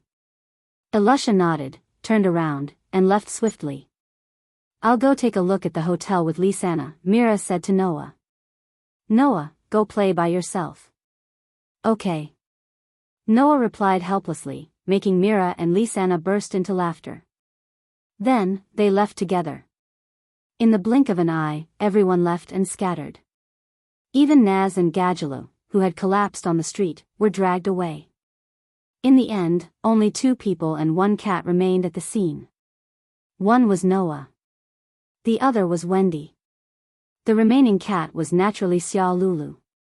The atmosphere suddenly became a little awkward. Wendy stole a glance at Noah, her pretty face blushing slightly.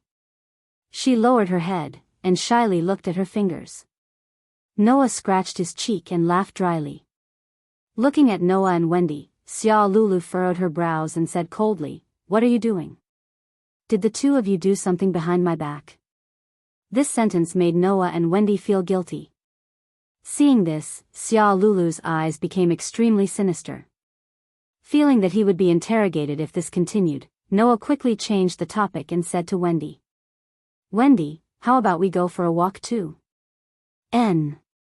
Wendy nodded repeatedly. The 2 of them immediately gathered together and hurried forward. Wait. Xia Lulu was shocked and chased after them in exasperation. Don't think about leaving me behind. Thus, Noah, Wendy, and Xia Lulu went far away together. No one noticed. On the roof of a building far away from the street, a small black shadow had been looking down, opening its mouth and laughing.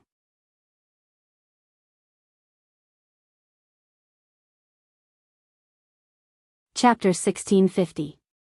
Hey! What exactly did you guys do behind my back? Hurry up and tell me. That male over there. Don't tell me you really did something to Wendy.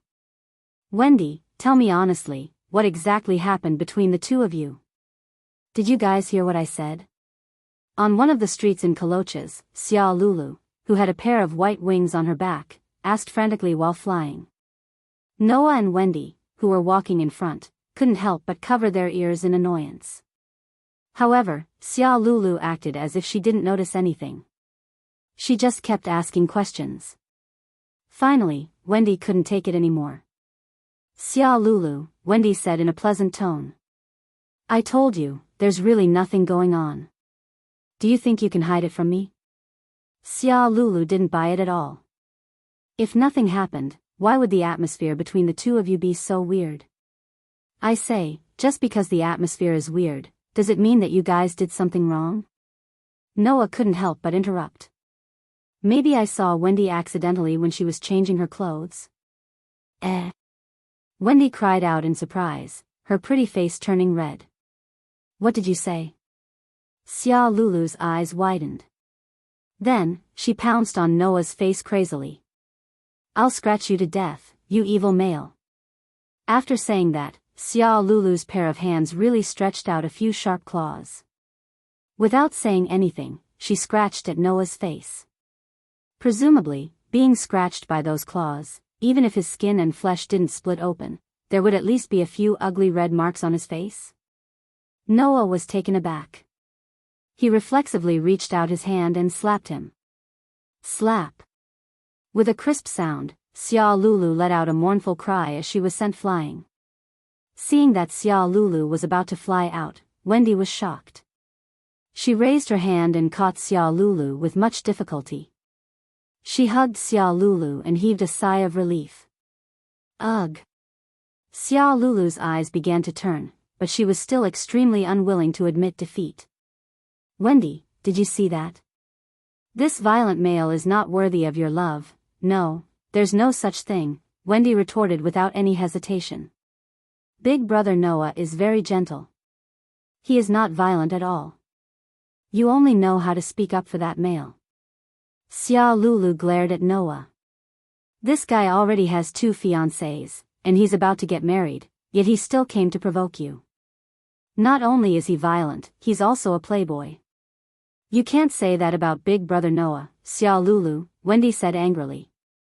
Although Big Brother Noah is indeed a bit of a playboy, if he wasn't, wouldn't I have no chance? The corner of Noah's eyes twitched. He was speechless. Wendy seemed to have just realized what she had said. She blushed and became flustered. I didn't mean that. I'm just glad that Big Brother Noah is a playboy. No, I'm not glad that Big Brother Noah is a playboy. Even if Big Brother Noah is a playboy, I don't mind at all. No, it's not like that either. Noah only felt that his chest was pierced by a few arrows, causing his heart to ache. He hurriedly stopped Wendy from continuing. All right, you don't have to say any more. I understand what you mean. Is that so? Wendy heaved a huge sigh of relief and patted her chest. That's good. Idiot. Xia Lulu said in exasperation. If you continue like this, you'll be eaten up by that guy sooner or later. No. There's no such thing, Wendy retorted weakly. Just like this, Wendy hugged Xia Lulu, and the two directly entered the stage of quarreling. Noah, who felt that he had been forgotten, could only touch his nose resentfully, but he didn't dare to say anything more. After all, Noah was originally in a disadvantageous position on this topic, and there were 2 brides who were about to be married. No matter how he explained, it would be useless, right?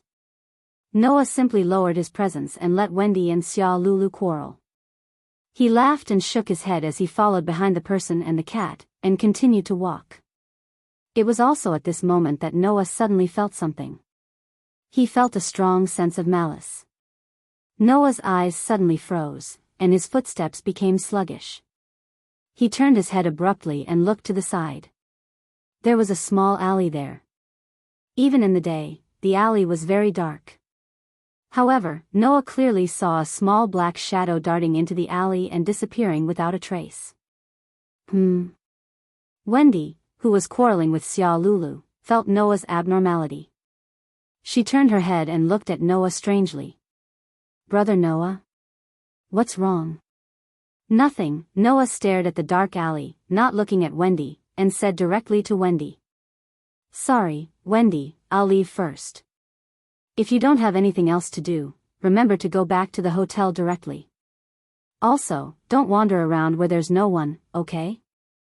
Wendy, who who didn't know what happened, was confused, but she still realized something from Noah's expression, and nodded obediently.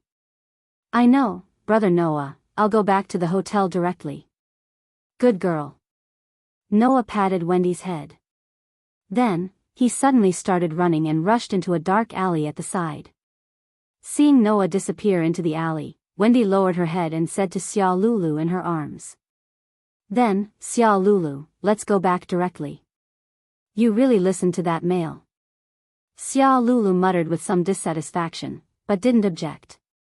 Although she was unhappy that Wendy kept circling around Noah, but Xia Lulu's intention was for Wendy's good. And just now, Noah obviously noticed something. If Wendy continued to stay here, there was no benefit. So, even if Xia Lulu was unhappy, she wouldn't object. So, Wendy and Xia Lulu walked towards the hotel. On the other side, Noah was moving at an extraordinary speed in the dark alley. Although the ability points were left in Between Worlds to upgrade, allowing Noah's physical ability to return to the state when he didn't have any ability points, Noah had trained in the deep mountains for a few years. During those years, Noah mainly trained in magic, and didn't train his physical ability much. But even so, he was still much stronger than the average person. If the strengthening of the protozoan virus hadn't been absorbed by the authority, I should be even stronger now. Noah stared ahead. But anyway, there's magic to strengthen it, so there's no difference. Just as Noah was about to use magic to strengthen his legs and rush forward to see if he could catch up to something, another presence suddenly approached him. Before Noah could turn around, the air trembled. Immediately, pieces of human-shaped paper suddenly descended from the air and lined up neatly. Like flowing water, they streaked across the air and rushed in the direction of Noah. In the blink of an eye, the neatly arranged pieces of human-shaped paper flew around Noah, and like chains, they wrapped around Noah and tied him up. Clank. Then, the pieces of human-shaped paper that were tightly attached to Noah's body bloomed with a purple light. They were blooming from the strange characters drawn on the pieces of paper. Noah suddenly felt an invisible binding force pass through the pieces of human-shaped paper and onto his body. At that moment, Noah narrowed his eyes and didn't resist. He raised his head and looked at the shadow in front of him. "Come out, you sneaky bastard." The voice spread clearly in the dark alley. Then, a sinister laugh sounded. As expected of the next president of Fairy Tale, you can still be so calm in this situation. No wonder that old guy Makarov took you in as his adopted grandson. Accompanied by such a sinister laugh, a man slowly walked out from the shadow in front of him. A man in his 30s or 40s, with a black crew cut and an extremely thick black beard.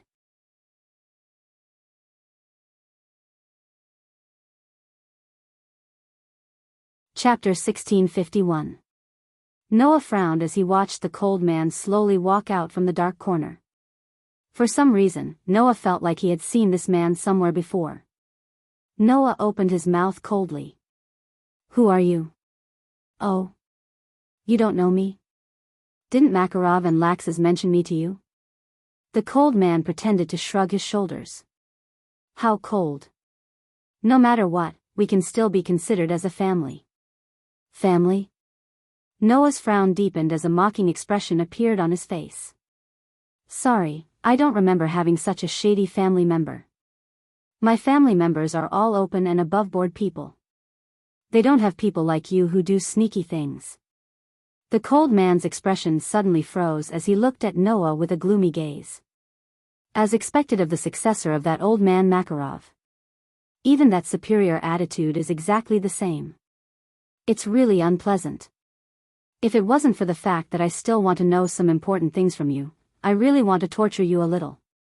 "Cut the crap," Noah questioned. "Who are you?"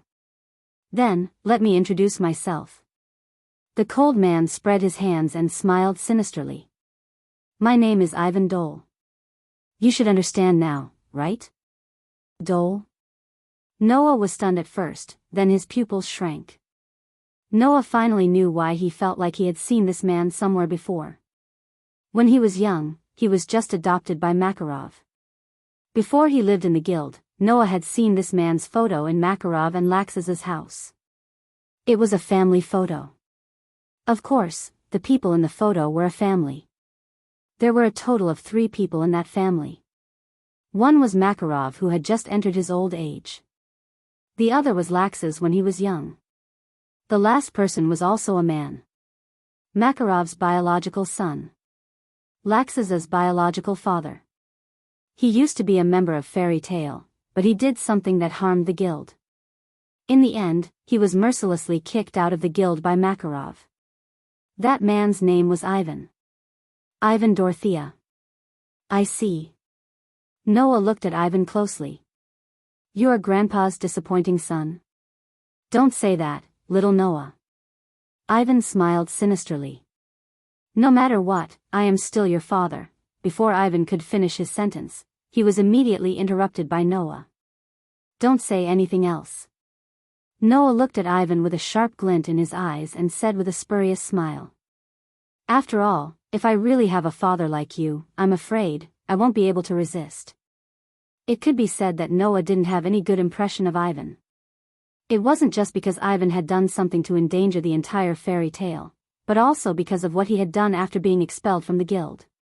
After being kicked out of the guild, it was said that Ivan didn't join any other guild, but created his own guild. That guild was called Raven Tail. It was a dark guild. Originally, the dark guilds that were active in the underground were basically under the Baram Alliance. However, Raven Tail was independent of the Baram Alliance, hiding alone in the border and secretly developing. Makarov specifically investigated this guild. As a result, although Raven Tail didn't do anything to kill or set fire, it did do a lot of sneaky things. Just like what Noah said, it was a guild that gathered all kinds of rascals. And Ivan was the leader of these rascals.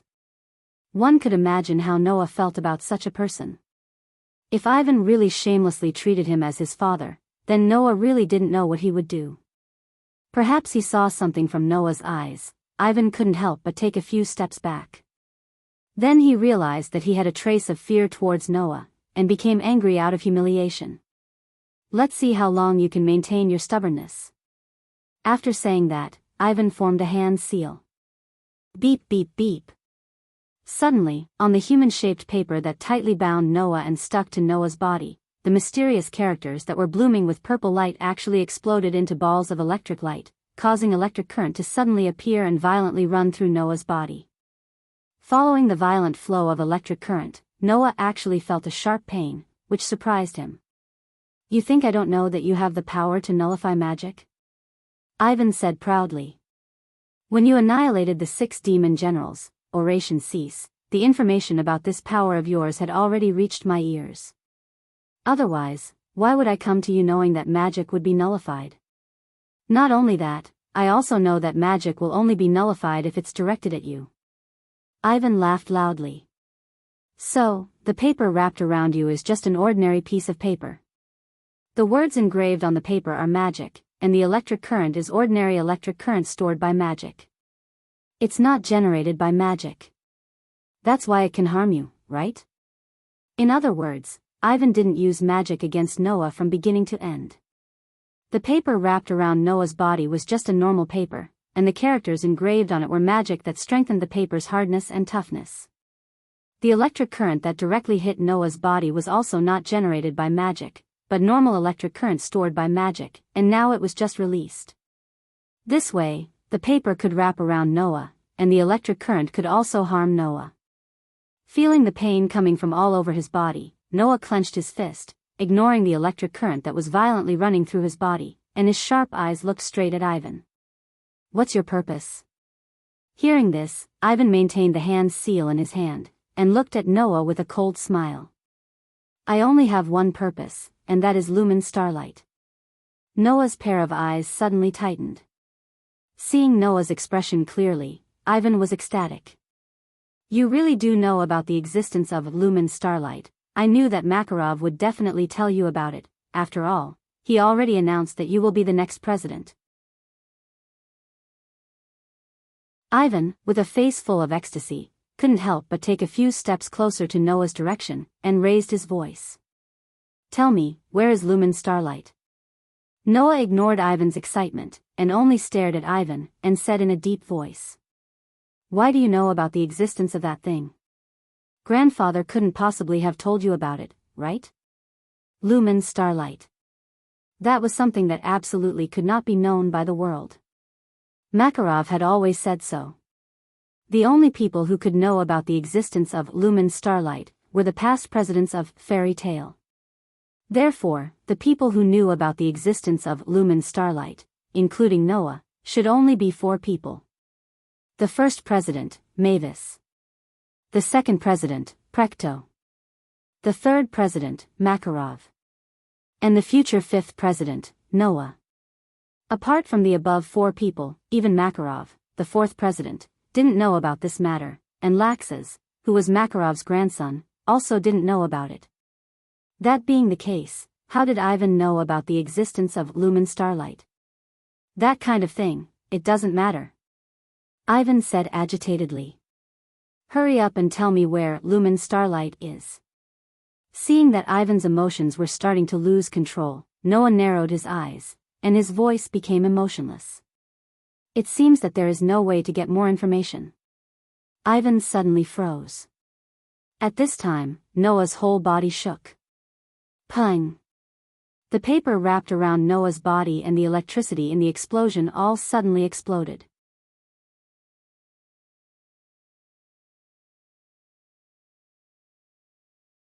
Chapter 1652.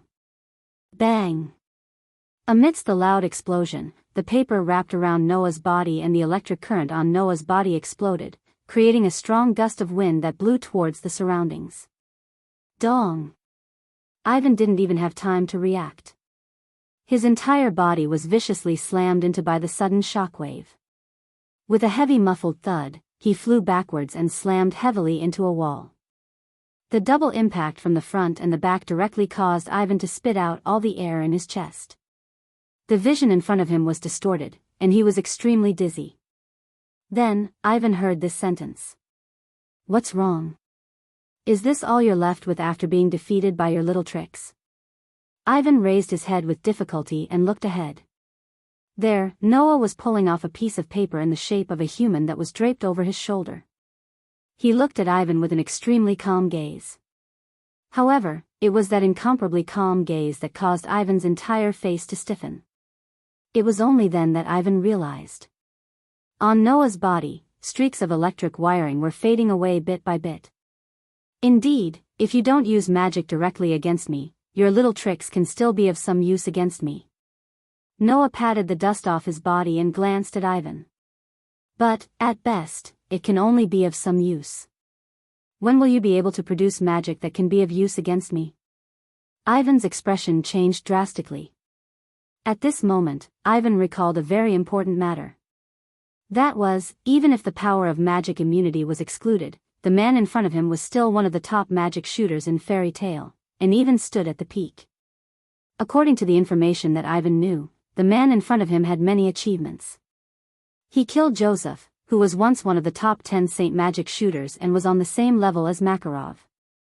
He defeated Jalal, who was also one of the top 10 Saint Magic shooters and sneaked into the Old Council in the form of a consciousness. With the power of one person, he annihilated the entire 6 demon generals. Oration cease. Even Laxas had lost to Noah more than once. Elusha and Mira both claimed that they were no match for him. Kildas claimed that he no longer had the confidence to defeat him. Even Hades, who was closest to the abyss of the demonic path and had comprehended the true meaning of darkness, had been killed by Noah. Not only did the man in front of him have the power to nullify magic, he was also a monster. The fact that magic was effective against him was only because they had the qualifications to make him attack. It was not a reason that they could guarantee victory. You don't even understand such a simple thing, and you dare to make a vow in front of me? Noah looked down at Ivan, who was paralyzed on the ground, and mocked. How did Grandpa give birth to such a stupid guy like you? You. Ivan's face twisted. Since you took the initiative to come to me, don't blame me for being rude, Noah said indifferently. Where did you get the information about Lumen Starlight? I will ask you myself. Saying such a sentence, Noah's eyes became a little dangerous. No matter what method I use. Wait. Wait. Ivan hurriedly raised his hand and shouted loudly. I am Makarov's son, Laxus's father. You can't treat me like this.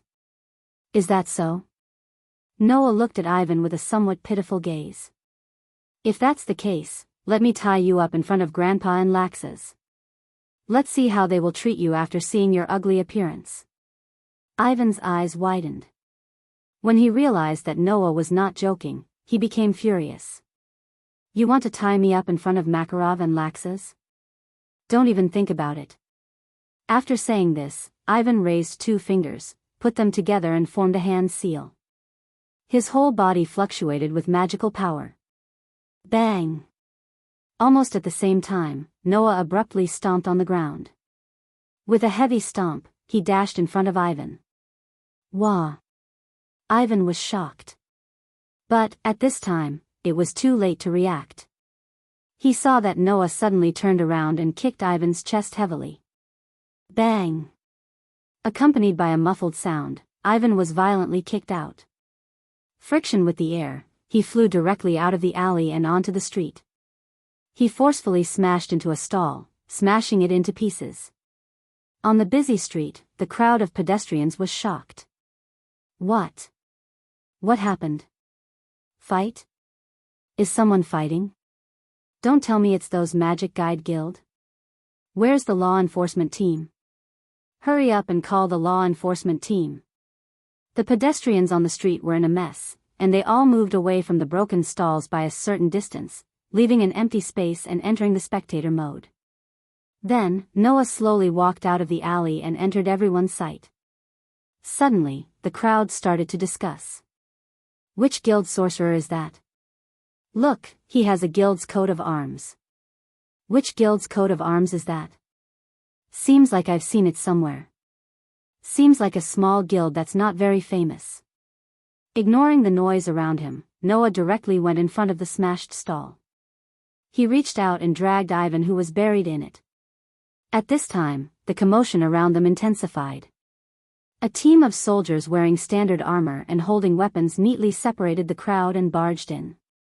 The leader was a man who was more muscular than the rest of the soldiers. The armor on his body was also more exquisite. I'm the leader of the Sakura Knights of the Fiori Kingdom's army stationed in Kuroka's, Alcardios. The leader of the Sakura Knights, who called himself Alcardios, stared at Noah with his sharp eyes. Now is the time when the great demonic combat exhibition is about to begin. I've been appointed as the law enforcement team to be responsible for maintaining order on the streets and not let the Magic Guide Guild's dispute endanger the residents of Kuroka's. So, can you tell me why you're having a dispute? The kingdom's army? Noah turned his head and looked at Alcardios. Ivan, who was tightly grabbed by Noah by the collar, hurriedly shouted in the direction of the kingdom's army as if he had seen a savior. I'm the leader of the Raven Tail. The sorcerer of the fairy tale ambushed me in order to eliminate a strong opponent in the great demonic combat exhibition. That one sentence caused a commotion among the crowd. Is this for real? How dare he do that? That fairy tale that's always been at the bottom? Is this guild finally starting to resort to unscrupulous means to fight for a place? Not only the surrounding crowd, but even Noah was slightly taken aback by Ivan's words. Soon after, his gaze turned icy cold as he looked at Ivan. So that's how it is. Are you planning to pour dirty water on me and on fairy tale? In that instant, a heart-palpitating aura began to rise from Noah's body.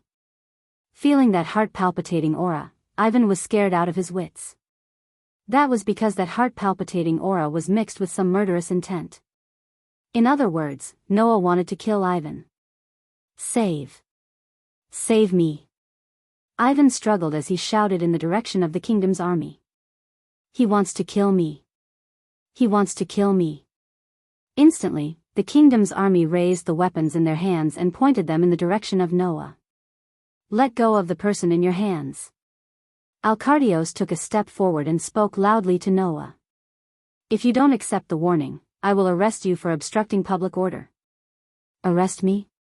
Noah looked at Alcardios and smiled suddenly, but there was no smile in his eyes. You can come and try.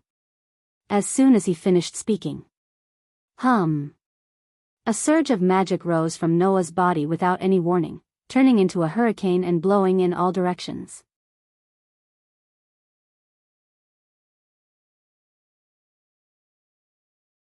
Chapter 1653. Amidst the vibrations in the air, a surge of magic power erupted from Noah's body, turning into a raging gale that swept across the surroundings. The crowd could only feel an extremely terrifying pressure rising from Noah's body. Then, one by one, they revealed a horrified expression. The crowd of onlookers stood rooted to the ground with a stiff expression. The soldiers of the royal army gripped their weapons tightly, their hands trembling slightly. Alcardios's pupils contracted bit by bit. As for Ivan, his face was already covered in cold sweat. Under such circumstances, the magic power rising from Noah's body became more and more violent, causing an invisible energy current to sweep across the air. It was as if it had turned into a tangible pressure, violently suppressing the hearts of everyone present. At this moment, no one could open their mouths to speak. It was not that they did not want to speak, but it was as if their entire bodies were tightly bound, and they could not even open their mouths. Thus, on the entire street, a deathly stillness filled the air, making the atmosphere extremely strange. No one knew how long this scene lasted. At a certain moment, the massive magic power that swept across the air like a hurricane suddenly shrank back, retracting bit by bit into Noah's body until it completely disappeared. Then, Noah, who was holding tightly onto Ivan's collar, spoke calmly. It's just a joke, don't take it seriously. After saying that, Noah released Ivan, causing Ivan to stumble and fall to the ground. He stared blankly at Noah, unable to react in time, and did not move for a long time. On the other hand, the surrounding crowd seemed to have relaxed as they heaved a huge sigh of relief and panted softly. It was only then that the crowd realized. It turned out that just now, everyone present had subconsciously held their breaths. Captain Alcardios, right? Noah acted as if nothing had happened, and asked as if he was talking to himself. Just now, this little person said that Fairy Tale wanted to exclude Raven Tail, who was a strong opponent in the Great Devil Battle exhibition. That is to say, Raven Tail also participated in the Great Devil Battle exhibition, right? I'm not sure, the registration is not over yet. Alcardios was silent for a moment, and then replied in a deep voice. So, the list of participants should not have been submitted to the organizers yet. That's not important. Noah looked at Alcardios. What's important is that Raventail is undoubtedly a dark guild, but can participate in the Great Demonic Combat Arts competition. What's going on? Noah's words caused the crowd of onlookers around them. Dark guild? Is that Raventail a dark guild? Seems like I've heard of it. It can't.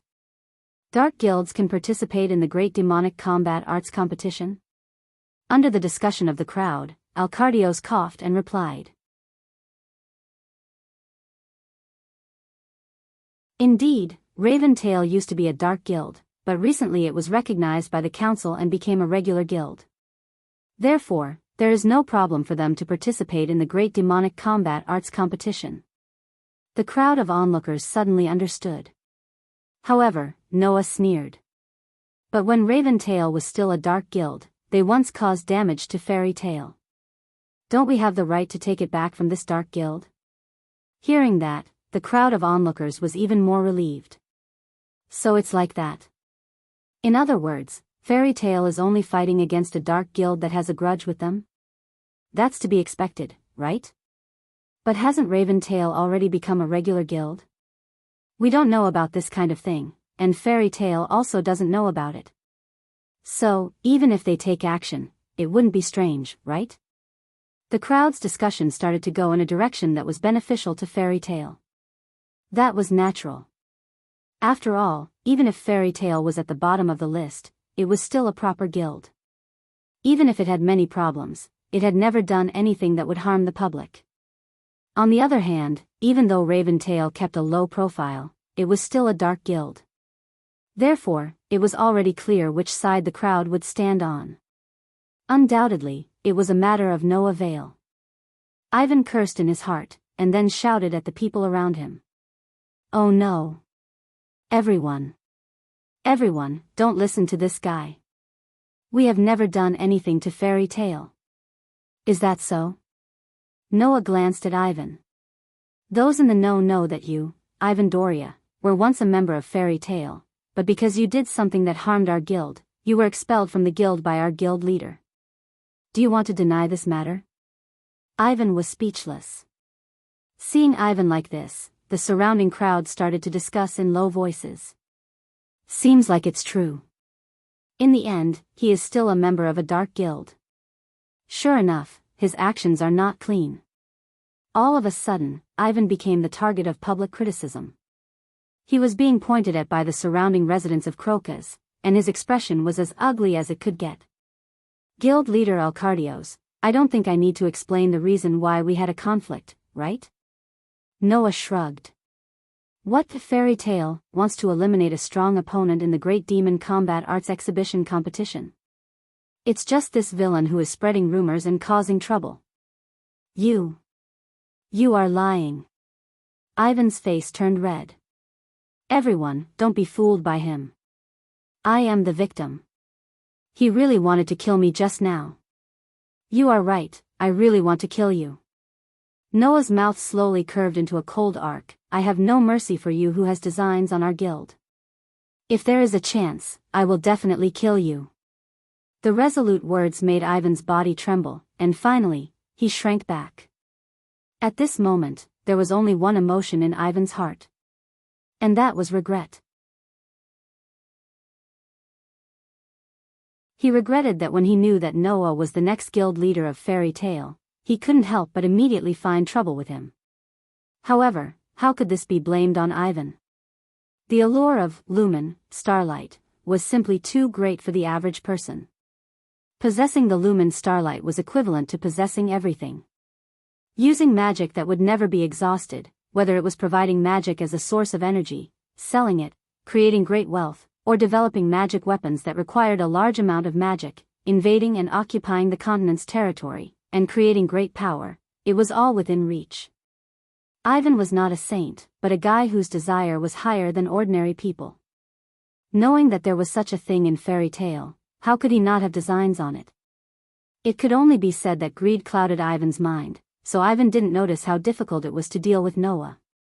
Now, the situation has become very unfavorable for Ivan. Understanding this, Ivan gritted his teeth, turned around, directly pushed through the crowd, and left dejectedly. Ivan didn't notice this. Behind him, Noah was staring at his back, his eyes flashing. And Noah also didn't notice this. Behind him, Alcardios was also staring at his back, and there was a thoughtful look in his eyes. In the surrounding crowd, there was another person watching this scene. Looking at Noah standing in the middle of the crowd, a girl holding a katana tightened her grip on the weapon in her hand and whispered softly. "Is he Noah Dole?" asked Joshua.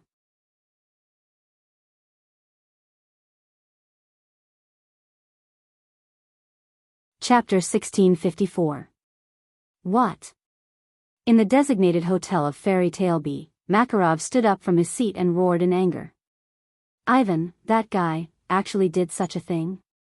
Not only Makarov, but even Laxas, who was sitting on the sofa next to him, had a gloomy look on his face as he smacked his lips. That bastard of a dad, looking at Makarov and Laxas, one with a furious face and the other with a gloomy face, Noah just crossed his arms and didn't say anything. After all, Ivan was Makarov's son and Laxas's father. Regarding Ivan's actions, these two people were the most affected. The rest of the people didn't have the right to interrupt. Including Noah. Because of this, among the people present, other than Noah, Mira and Julian also didn't say anything.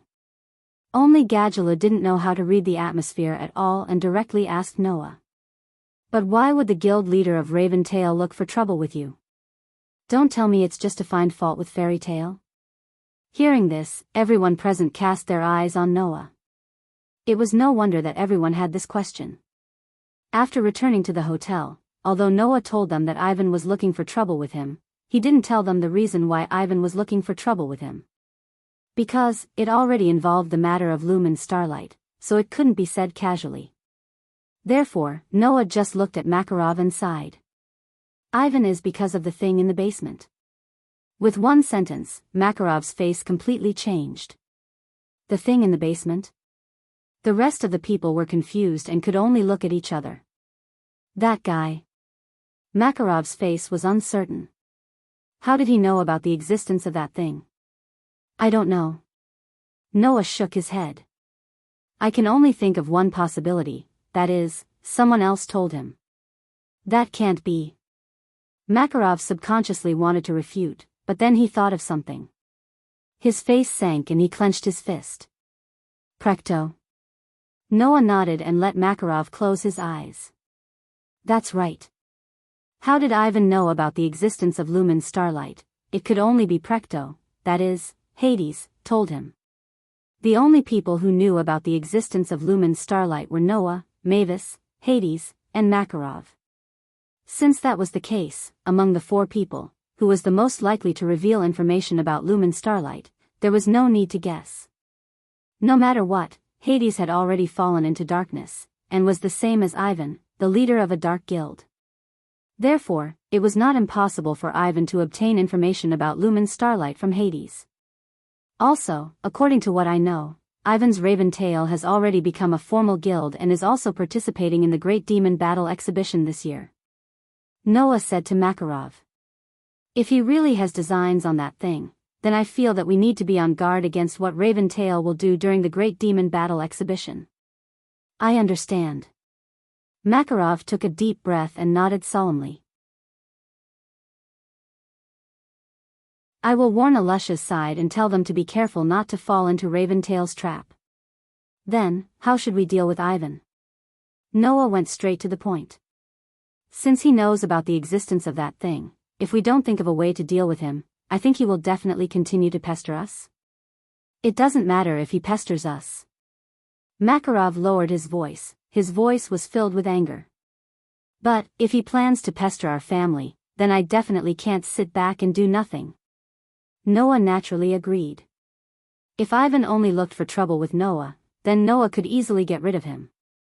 But if Ivan had designs on the entire fairy tale, then Noah would definitely not leave him alone. So, grandfather, I only want to ask a question. Noah looked straight at Makarov. If it is really necessary, can I make a move? Makarov immediately went silent. But, in the next second, Makarov spoke without any hesitation. If that Ivan guy really causes harm to the rest of our guild members, then you don't have to spare him on my account. His words without hesitation made everyone fall into silence. Noah just turned his gaze and looked at Laxus. Don't look at me like that. Laxus crossed his arms, his expression didn't even change. You are the guild leader. Since that bastard dad is targeting our guild, how to deal with him is up to you. Noah first looked at Makarov, then looked at Laxus. After seeing that there was no change in their expressions, he nodded. I understand. If necessary, I will personally deal with Ivan. Makarov and Laxus didn't say anything else. Seeing this, although Mira, Julian, and Gadjalu were still somewhat confused, at least they knew that this matter had been discussed. The only thing they didn't understand was one thing. That. Julian said with some unease. The thing in the basement, what is it? I'm sorry. Makarov didn't even open his eyes as he said so. This is the guild's highest secret. Only the guild leader knows. I hope you won't ask anymore. Everyone looked at each other and could only nod their heads. Then, I'll go to Alusha's place. Makarov stood up and looked at the time. It's not long before 12 o'clock. Don't leave the hotel, understand? Understood. Everyone responded. Makarov's expression became slightly better. He turned around and walked out of the hotel. Only Noah, Mira, Julian, Laxus, and Gadjalu were left. The five of them fell into silence. After a while, Mira took a step forward and spoke with a sweet smile that was extremely healing. Alright, everyone, let's not think about other things. Now, let's think about how to win in the Great Demonic Combat Arts Competition. Yes. Yes. Julian hurriedly agreed. Besides Raventail, we still have a lot of enemies. Enemies? Gadula grinned. I love enemies the most. It's useless to think so much now. Laxus glanced at Noah. It's more practical to think about the Great Demonic Combat Arts Competition first. I know what you want to say. Noah couldn't help but laugh. Don't worry, I won't lose my composure. Just like what Julian said, we already have a lot of enemies. The Raventail is just a rat hiding in the dark. Before it comes out, we'll just wait and see what happens. Just as Noah's voice fell, a strange phenomenon occurred. Ding dong ding dong ding dong ding dong.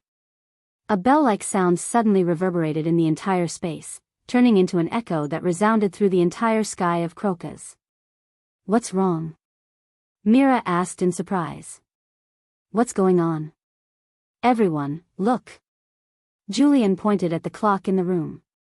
It's already 12 o'clock. Only then did everyone realize that it was already 12 o'clock. Humph, Laxus stood up. So there's a reason why we have to stay in the hotel until 12 o'clock. Hey! Gadula shouted at everyone. There seems to be something outside. Noah's gaze immediately looked out of the window. In the next second, everyone saw it. In the sky above Coloca's, an extremely large projection abruptly appeared. Yo, hee hee.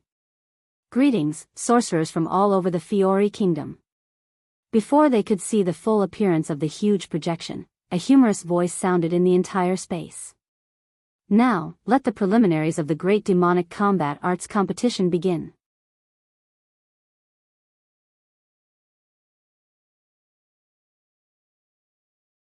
Chapter 1655.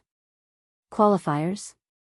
The loud voice from the sky stunned Noah, Mira, Julian, Laxus, and Gadulu. Qualifiers? There were qualifiers for the Great Demon Fights? Why hadn't they heard of it before? It wasn't just Noah's group. At this moment, all the contestants in the various hotels in Colochas had the same question. This was because in the previous Great Demon Fights, there had been no qualifiers. It had always been an official competition. Teams from various guilds from all over the Fiori Kingdom would compete directly in the venue of the Great Demon Fights. Teams would be eliminated according to the outcome of the competition. The guild that remained would be the number one guild in the Fiori Kingdom. The previous Great Demon Fights had always been like this. There was no such thing as a qualifier. This naturally caused the contestants from the various guilds to be puzzled. Amidst such doubts, Noah went to the balcony and raised his head to look at the sky. There was a huge three-dimensional image there. It was the image of a short person wearing a gorgeous clown costume with a huge pumpkin head on his head. This person was probably the referee of the Great Demon Fights. Under Noah's gaze, the pumpkin image used a humorous tone and exaggerated actions to explain to everyone in Colochas. I know everyone must have a lot of doubts, but this can't be helped. There are too many teams participating in the Great Demon Fights this year. There are a total of 113 teams. If so many teams were to be squeezed together and compete, it would be difficult to arrange. Therefore, the conference has decided to hold a qualifier this year to eliminate the excess teams. In the end, only 8 teams will be left for the competition. 8 teams?